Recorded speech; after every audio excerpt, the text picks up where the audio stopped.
You're listening to Help for Mothers, the podcast that helps mothers with health, education, love, and protection.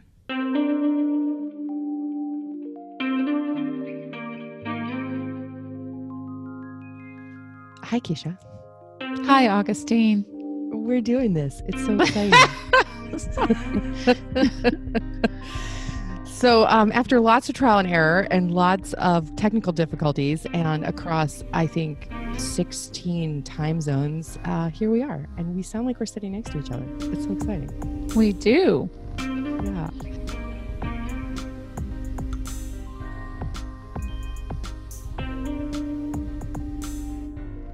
I am so excited to be on this podcast with my good friend, Kesha Chiappinelli. And Kesha and I have been connected over a couple of years now, like randomly, but she is like an incredible person, and I think the birth world needs to know about her more. Kesha was a former JAG officer and then became an internationally board certified lactation counselor, which is just so exciting. How many lawyer lactation consultants do you know? She gave birth to her son with support of midwives while she was in California, and then was a mama for a while, and then has returned to the practice of law in Arkansas. And her birth experience really shaped her law practice. After learning about the regulatory environment of Arkansas midwives, she immersed herself in the administrative law process with a focus on the state agency regulation of midwives. And through her connections with other moms, she also found other ways to help moms who were injured from their doctors or the obstetric process during labor and delivery. And those medical malpractice cases have resulted now in extensive knowledge of bioethics, the law, and essentially human rights. And Kesha really, she's just like, she's bursting with life and passion and desire to change the system, and fostering real change within the midwifery world. And her real kind of, I think, key focus is putting an end to obstetric violence. So Kesha, welcome, and thank you for being my co-host. Thank you. You're welcome. Glad to be here. That was a great introduction, by the way. Thank you. You're Augustine is a nationally recognized midwife educator, very experienced business executive, and a midwife with over 20 years of experience attending births in hospitals, birth centers, homes in rural, urban, suburban environments all over the U.S. and abroad. I actually don't even know where you are right now, but it's a place exotic and wonderful. And I really admire what you're doing. Your passion and desire to deconstruct the culture of fear and misinformation that surrounds the maternity world is very important, and we need more of that. Augustine has led many midwives through education programs, consulting, product development, all that good stuff, the business development that we all need, whether we have a knack for that or not. It's such a crucial factor and will propel any midwife into a more successful practice. Augustine's been teaching midwives and students for more than a decade, and we're doing these podcasts to unite midwives by sharing information, education, support, and story. And she's also been interviewed by many different magazines, Mothering, Parents, Parenting Magazine, just to name a few, has been on NBC, has a master's degree, majored in maternal child health systems. And in her spare time, all that spare time that she has, likes to lead adventure retreats for women who are hesitant about the unknown. I might just be one of those women. Well, we should go retreat together. Well, I'm so glad that we're doing all that you do. Oh, it's, when you have this burning desire in your heart to see the change, you got to be the change. So thank you.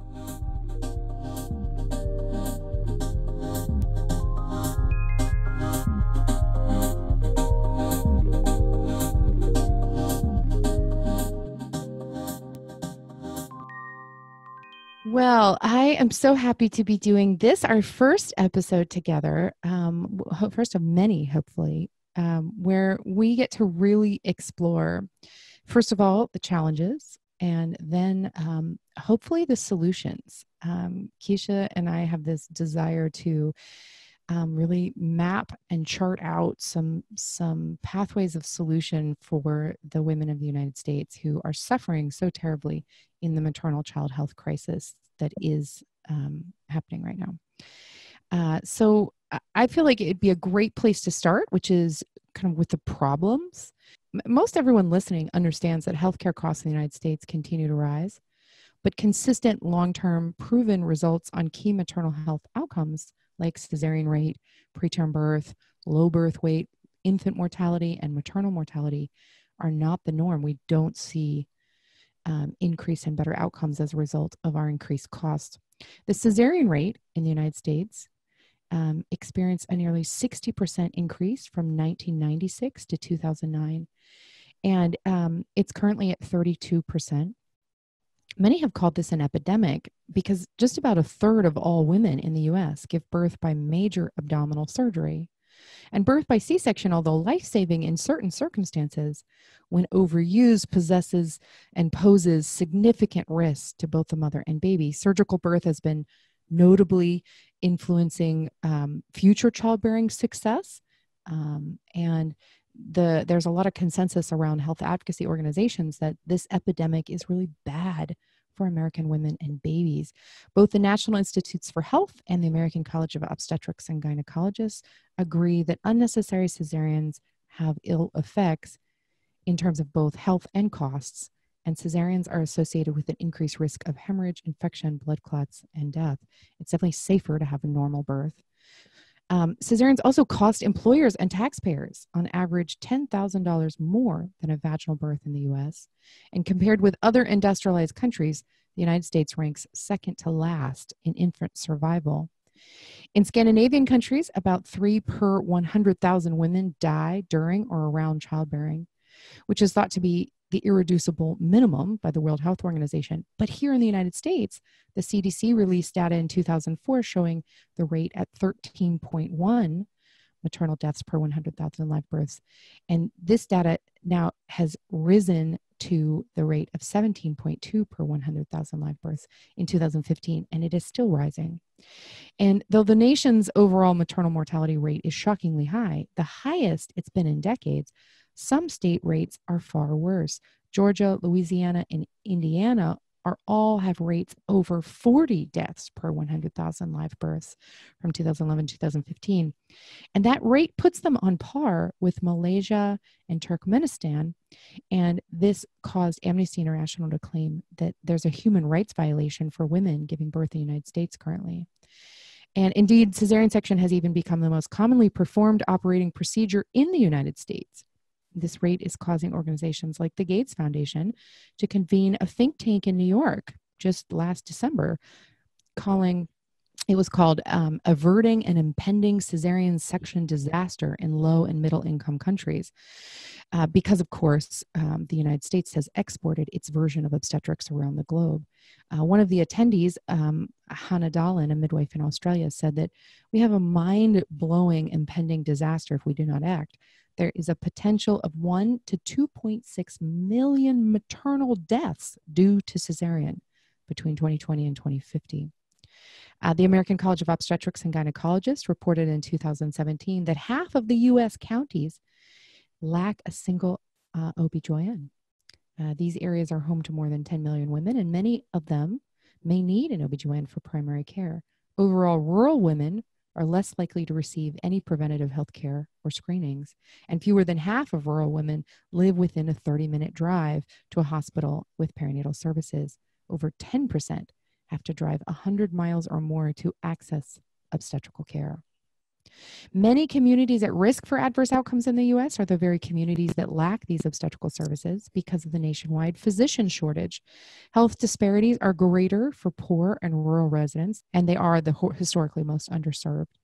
And additionally, the United States is anticipated to face a shortage of between 40,800 and 104,900 physicians by 2030.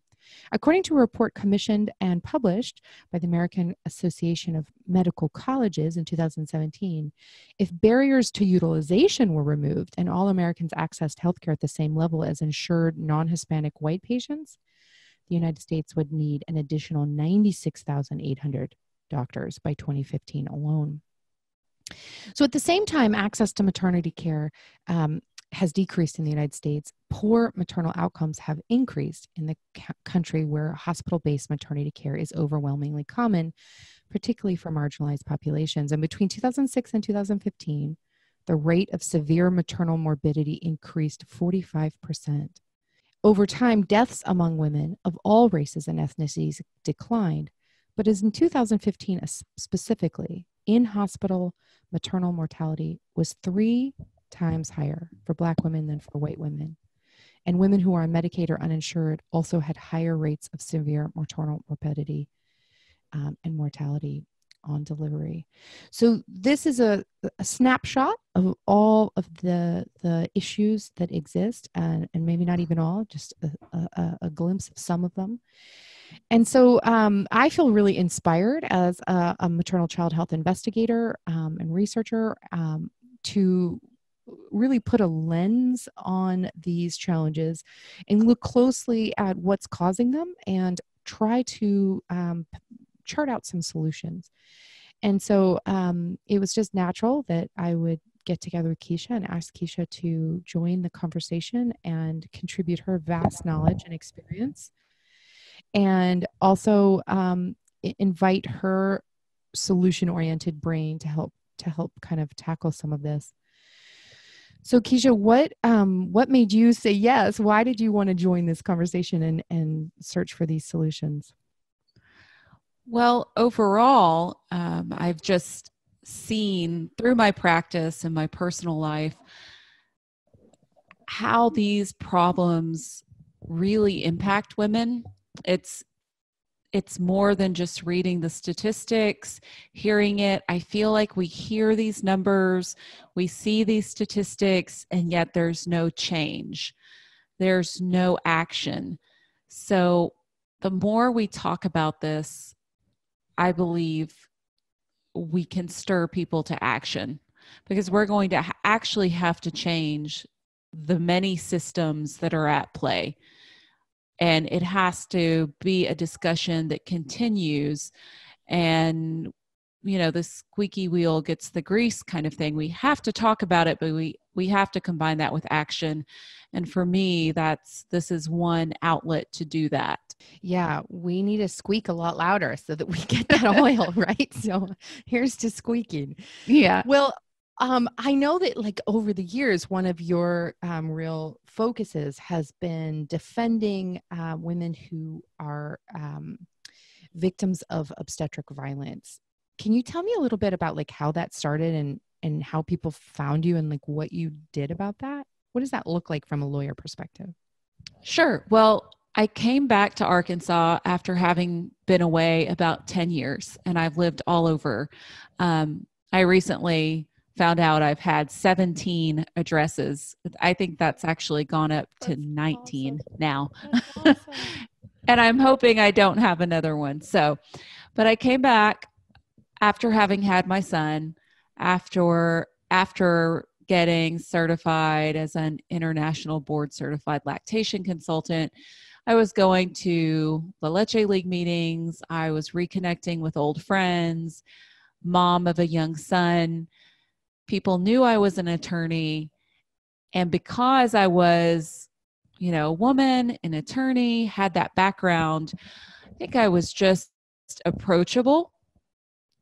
I mean, at the end of the day, most attorneys are, you know, white males. I know there are more female attorneys now, but I don't know many attorneys who are approachable, who you're going to want to go up to and talk about being, you know, assaulted by your obstetrician. Oh my God, that's such an important piece. Oh my God. Yeah. So yes. It just kind of happened very organically, just as a result of who I am. And it just so happens that I'm an attorney as well. So it was just this kind of perfect combination. And I was also pretty vocal on social media at that time. I think a lot of people found me that way. And it just kind of snowballed from there. gained momentum, and I ended up getting clients who had very different issues, but it's all under the umbrella of obstetric violence and what we're talking about here. So I went down the path of exploring administrative law, which is really state agencies who regulate things like midwifery. Okay, so I have a client currently who was this victim of a medical procedure that she didn't ask for, that she didn't need. There was no consent. That's clearly violence. If there's this unintentional touching, a cutting of your body, that's assault in any other context. The law seems to disagree, and that's another discussion, but that's clearly obstetric violence. But when you see how obstetrics controls government and lobbies and spends exorbitant amounts of money to control state agencies and control their competitors, meaning midwives, to the detriment of the population. I mean, you just talked about an alarming shortage of obstetricians in this country. You just talked about women driving 100 miles away. And I've had clients like that who are looking at driving well over an hour to 2 hours to get to an obstetrician who will support them in a vaginal birth after cesarean. So these are very real issues. And when you really sift through it and you see what's behind it, it's the obstetrical community controlling state agencies. And it ends up perpetuating that problem, because if you stifle midwifery and you keep it from growing, you are going to continue to have this shortage of providers. And we want choice, and you want options, and you want good, healthy competition amongst different providers of different backgrounds and disciplines, because there's not a one-size-fits-all birth. But that's exactly what the medical community believes. And that's what's led us to these abysmal statistics. So I think you can see this common thread of obstetric violence and the control factor that's there. Yeah, isn't it true? Power and control is so at the root of this. And of course, yeah, I mean, we could go off on a conversation about patriarchy and misogyny and all kinds of things, but we'll just keep it simple right now. So one of the really amazing recent headlines that I'd love to share is this clip from Evelyn Yang.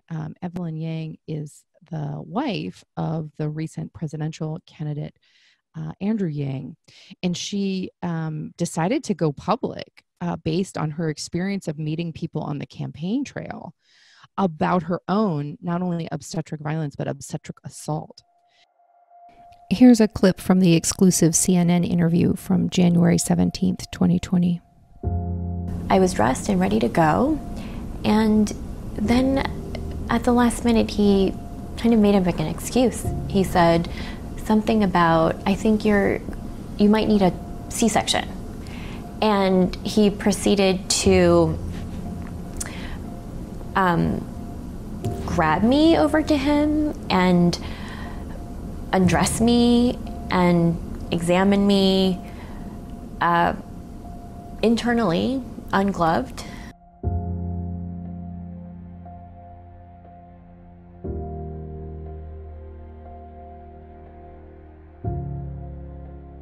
So you've heard other women talk about this kind of assault. Oh yeah. And I do know about the Yang story. It was actually,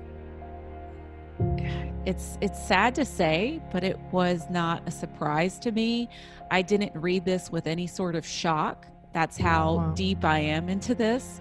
Wow. It's just amazing to me that she is a obviously well-educated, incredibly intelligent, well-connected affluent American. And I think if we really can understand how powerful her voice is right now, choosing to be not silent about this, because sex is so shame-filled in our culture. It's like, this is part of the reason why, the Harvey Weinsteins and the Jeffrey Epsteins and the other, quote unquote, power and control men out there are able to have such power, is because of the silence, because the shame has sort of moved people into this silent place. And you mix, the privacy of a doctor's visit with the shame that's associated with sex, and then the like somehow subtle influences that you must have done this to yourself, or that you must be guilty of this. And basically they've silenced an entire generation. And then of course we have this Me Too movement, which has really changed lots of people's perception of their ability to speak about what's happened to them. And so she decided to come out and speak about this, which is just really awesome. And I think, to me, I mean, aside from being like kind of emotionally tortured about this, anyone having to go through this, it's just like, it's the worst. I also feel like if it can happen to her, it can happen to anyone. I mean, none of us are safe, which means all of us have to stand up. And so she has this quote. She was like, okay, so I thought my doctor was pervy. I have a pervy doctor, but I'm going to focus on having a healthy baby. Like, that kind of internal justification, or sort of making it be okay in your brain so that you can just go back to focusing on what you need to, is a part of what's been programmed into all of us. And like, no one should ever have to have the thought that their doctor's pervy. Like, that's the most inappropriate situation ever. And then she goes on to say that he like physically undressed her and did an exam without gloves on while threatening her with a C-section. I mean, I can't imagine that kind of an assault. Yes, absolutely. There was a doctor actually in the same area of the state where I mentioned I had a client who was having to drive almost an hour with 2 young kids in tow just to see an obstetrician during her pregnancy. But anyway, in that same town, that rural town of Arkansas, where obstetrical care there is such a lack of it, there was a doctor doing something very similar. He was taking photos with his phone of women while they were on the table with their feet in the stirrups. And he was prosecuted criminally, actually, and did lose his license. So it's a very similar situation. I believe what happened in that situation was a woman happened to see a reflection of him in the glass of a photo or something that was framed on the wall. And that's how she knew he was taking photos, because you're draped. You're in this very subjective position, right? You are not in control. They are in control. You cannot see what they're doing. And why do we need to do that?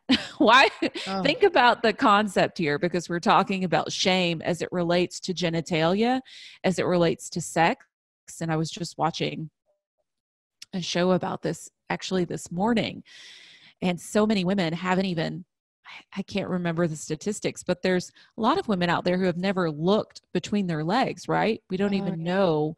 We can't identify our own genitalia. So now we're in the presence of a doctor and we're draped.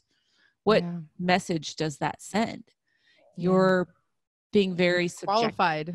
Like, it makes me think of that Monty Python skit. You remember, like, she's having the baby. It's like, you're not qualified. Exactly. I mean, that was done in like the 80s, and it's still applicable. I mean, absolutely. I don't believe anything's changed. In fact, it's probably just worse. Oh God. But yeah, this was disturbing. I mean, it's disturbing to hear, and I actually think it's probably pretty common. Oh, it just breaks my heart. Well, I thank goodness that people like you exist where there's like somewhere someone could go and get help. Thank goodness people like Evelyn Yang are willing to speak out, and the people who spoke out against Harvey Weinstein and Jeffrey Epstein and like all of the big name thing. Now we're having this big Boy Scouts of America has gone bankrupt because of the hundreds of complaints of sexual abuse allegations over 50 years, right? And then, but let's go back for a second, because this is very different from the people you just named.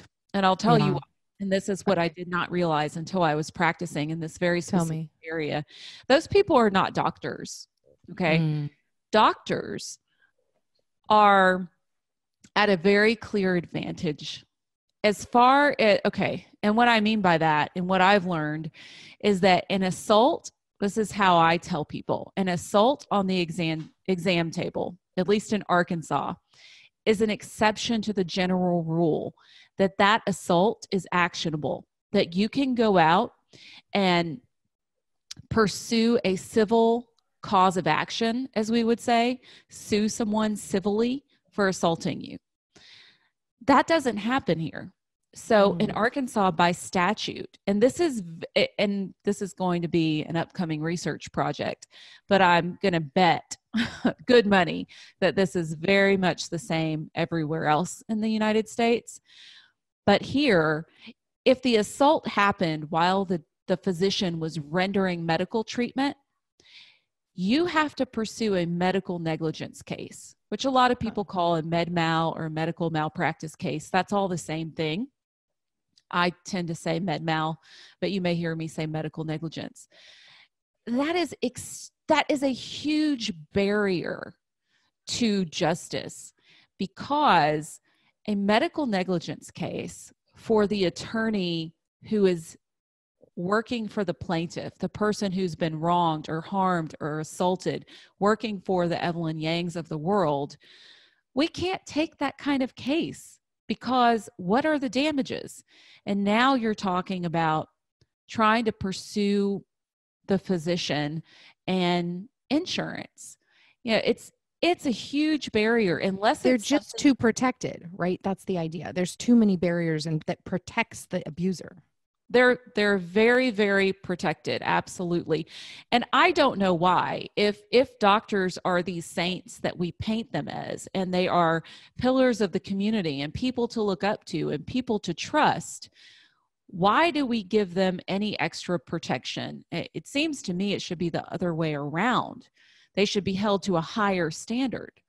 But Amen. To have to bring the assault as something other than a criminal or civil matter. Well, in a medical negligence case is civil, but it's a very different kind of case. And we work those all on the idea that at the end, there's going to be a huge damages award that will then reimburse us for all the money that we're going to have to spend out of our own pocket to pursue it.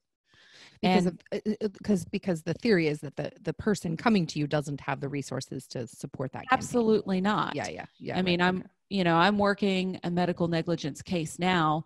The number of hours, if you just add it up times a reasonable, hourly rate of an attorney, is astronomical. Nobody can pay that. We're essentially working for free for a very long time, fronting all the costs, just like, you don't get paid until we get paid kind of thing.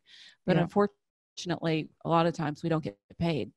If these cases go to trial, 9 times out of 10, it's not good. But then again, you have to ask yourself, what are the damages in this type of case? It's to me that the damages are they're through the roof, right? I value my body, and I don't want to be assaulted, and I don't want to feel like, I don't want to be raped, essentially. Yeah. But someone's going to put a price tag on that. It's very complicated subject. So I just want to recap, because I think you said something that the general public doesn't know. So like, let's say you're walking down the street and somebody like pulls a knife and cuts your body and runs away, but is caught.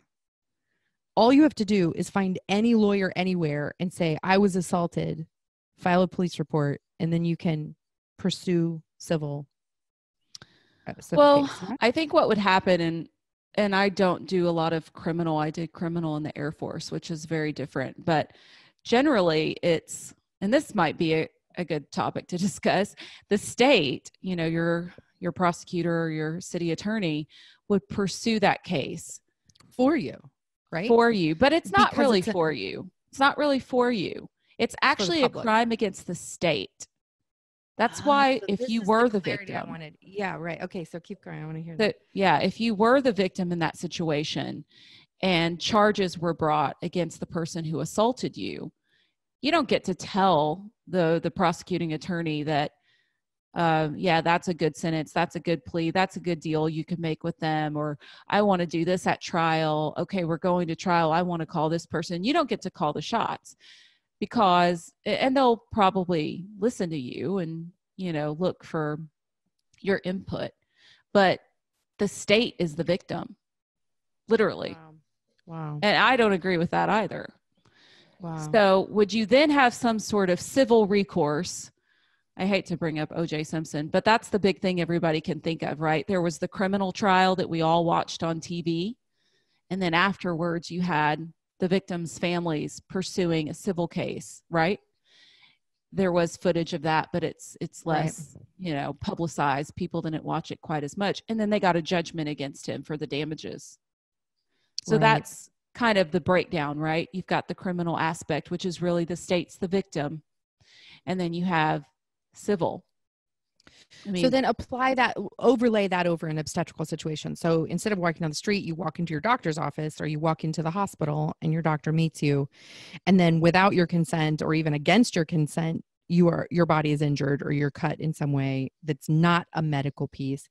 What is your recourse? What do you do? Right. So then in general, 99% of the time, okay, go back to the OJ example, you're not going to have the criminal piece of it.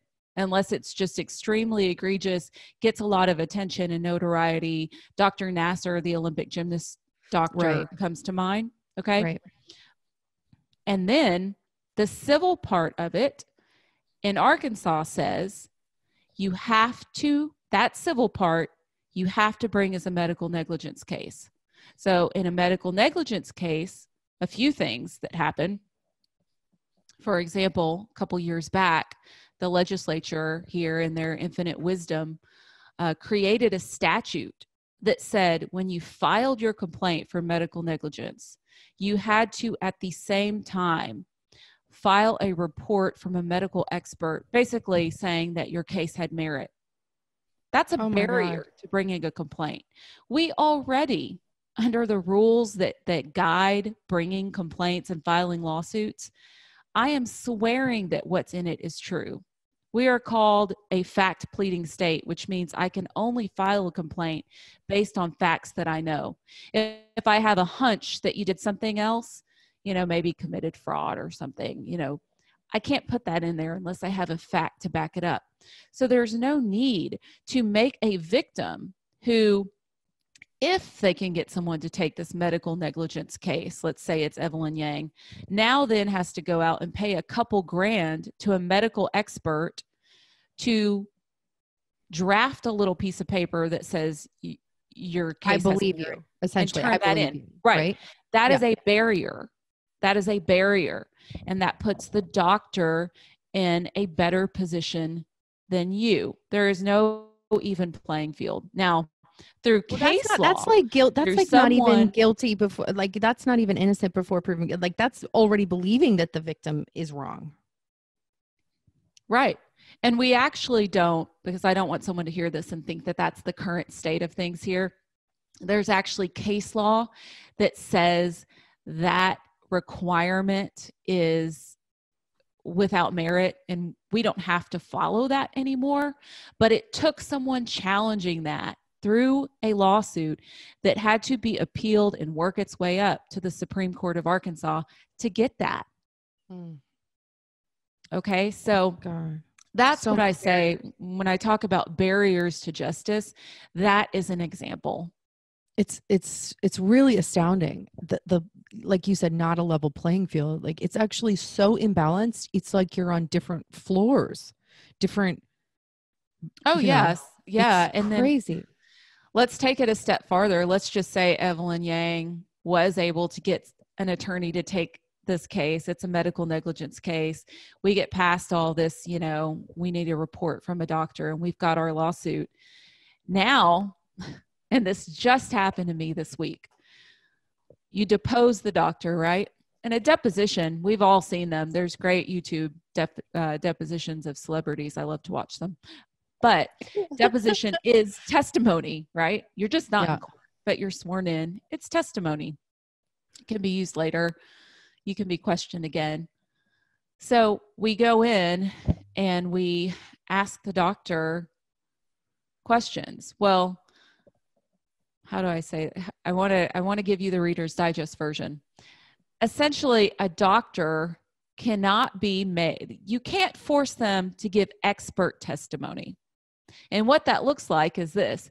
If you ask the doctor, well, what's the best way to do this procedure? And it could be a procedure that is pertinent, obviously, and relevant to the case. It involves the case. They don't have to answer you because they can't be made to be an expert by statute. So all they want to testify to is what's in the documents, the medical record, their delivery notes, say if we're talking about a birth, because, they never remember an individual birth. They probably never remember an individual's exam. They do so many of them. So they can't recall anything. So now they are committed to whatever in their notes, which is, lo and behold, very sparse. Not a lot of information in those notes, probably by design. Right. And then when you ask them anything that could be speculative, they'll say, well, you're asking for speculation. I can't speculate. Well, you're asking me for an expert opinion. I'm not an expert. So we have, by statute, the Arkansas Medical Practices Act actually says that a doctor cannot be made to testify as an expert, cannot be compelled to even give an opinion, doesn't have to have an opinion. And so you now have a deposition that's useless because they won't talk about anything that's on the paper. Does that make sense? Yeah. I mean, no, it makes no sense, but I understand what you're saying. Yeah. That's just, again, it's behind so many doors and walls and firewalls and protections. It's like, I bet this is so much more prevalent than we even know, because what is a woman's recourse? So let's say that she had a pervy doctor and he did more than she thought was appropriate. What does she do? Where does she go? There's no channel for any kind of accountability. Yeah, you could do a medical board complaint. They're not very successful. There's some statistics out there that some colleagues of mine are working on. It's not hopeful, but I would recommend doing a medical board complaint through an attorney if you can, and if not, consulting with someone at the very least. Mm-hmm. That's one avenue. It probably would just result in some sort of sanctions, but that's one so way. You could complain to, you could ask for an office manager in the actual office, and you could complain to them. You could complain to the medical board of the state. Right. You could complain to the chief administrator of the hospital if it happened on hospital grounds.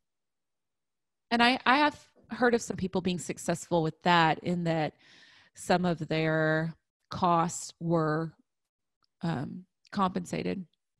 Yeah. I don't know. But really, there's no clear pathway. So this is one of those solutions. I want to help to co-create a solution to this, because this is a crisis. It is. It's a crisis for sure. And it's a human rights violation. Absolutely. It's assault. I mean, we have to have some recourse, some path.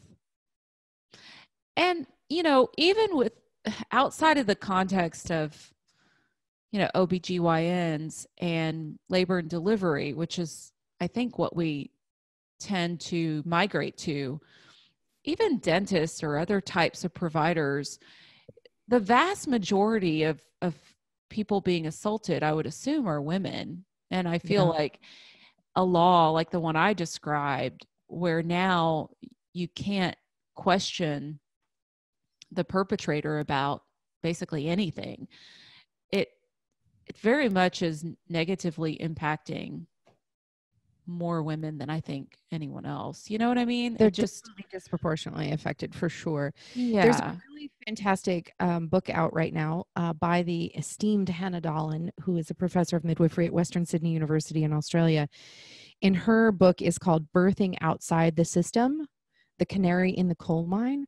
And it specifically looks at how the large and growing numbers of women leaving the system, quote unquote, you know, whether it's midwife, doctor, you're still getting obstetrical care when you're in the system almost all the time. I mean, there's some very exceptional doctors and there's some very exceptional CNMs, but generally the system is designed for a certain type of care, and that type of care is called obstetric care. And there are a lot of people leaving the system. They are choosing home births. They're choosing birth center births. They are birthing by themselves, unassisted. And this, she says, is the sign. It's like the canary in the coal mine, to use that ancient reference of like, it's time to get out. It's time to do something different. Like, we're all in danger. And she writes this really compelling book describing this mass exodus from mainstream obstetric care as the bellwether that actually what is happening in that care is not doing what it's supposed to do. It's no longer helpful. It's actually hurtful, you know? So I highly recommend that book, first of all. And second of all, like, what is the solution, Kesha? Like let's say that one of our audience members is one of these people who left a doctor's office or left their labor and delivery experience thinking, that's not right. Like, that I was assaulted. Like, this shouldn't have happened to me. Something's wrong. What do they do? What should they do? Well, good question. A lot of things come to mind. If, you know, I think more women do need to absolutely start talking to, you know, their city attorney or prosecutor's office. It makes it very public, though. I mean, you've just been assaulted, and it's got to be. And you're maybe postpartum and recovering from, you know. Yeah. But I mean, if we start talking about it like it's any other assault or a rape, and it's violent and it's invasive and it's non-consensual, and we frame it that way, you know, maybe through that criminal avenue of redress, there could be some change. Eliminating any barriers in the legal system that, you know, prop one person up and subjugate another, you know, based on a title. Those types of laws have to go. You know, we need to be able to question a medical provider about the standard of care. I can't, under the scenario, the way the law is currently, what I described to you about testimony and depositions, I can't ask a doctor what the standard of care is. Apparently, that requires an expert at the rate of $500 an hour. So how can you legitimately practice and not be able to articulate what the standard of care is in your profession? If you're questioned as a midwife, you certainly have to answer. If I'm questioned as an attorney, you know, because I've wronged a client or committed some sort of malpractice, I need to be able to articulate to people in a lawsuit that, you know, I know what the standards are. I know what I was supposed to be doing, at least. Whether I didn't do it is another question. And things happen, bad outcomes happen in the absence of negligence. But to at least be able to articulate a standard, we should hold everyone to that. Indeed. You know, medical board complaints, I would like to see, you know, I believe that they are public. I think it would be nice if the state was concerned about medical board complaints, how many are happening, maybe flagging them when they involve some sort of allegation by women against obstetricians perhaps, or anything that involves labor and delivery, and making that more accessible to the public. You know, there really needs to be a way to track what's happening, even if the complaint doesn't, you know, go in our favor.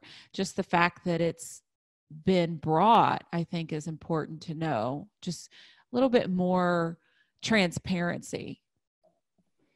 Yeah, gosh, isn't that the case? Oh, transparency and accountability. I think that those two would be massively influential change. Well, so I feel like, to me, prevention might be one of the best cures in this scenario. And so, you know, if you were to ask me, what do you think the solution is? Which I will put myself right in that center.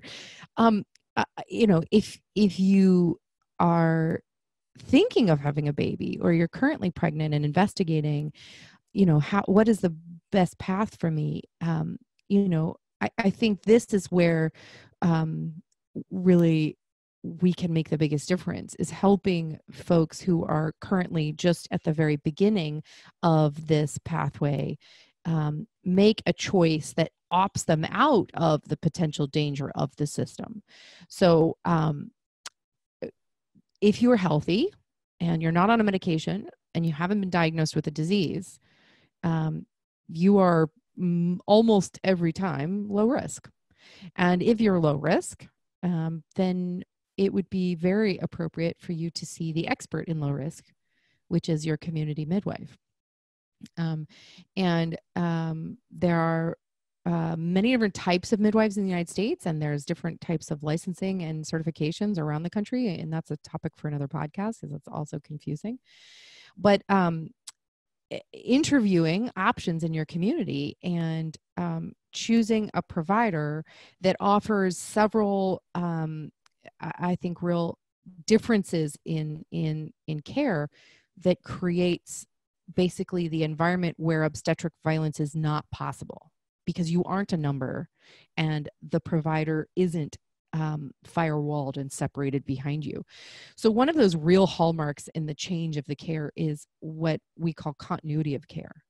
So you see the same person or the same two people throughout your whole care. And then when you are in labor and the most vulnerable and needing the most support, you get to call that person or that group of people.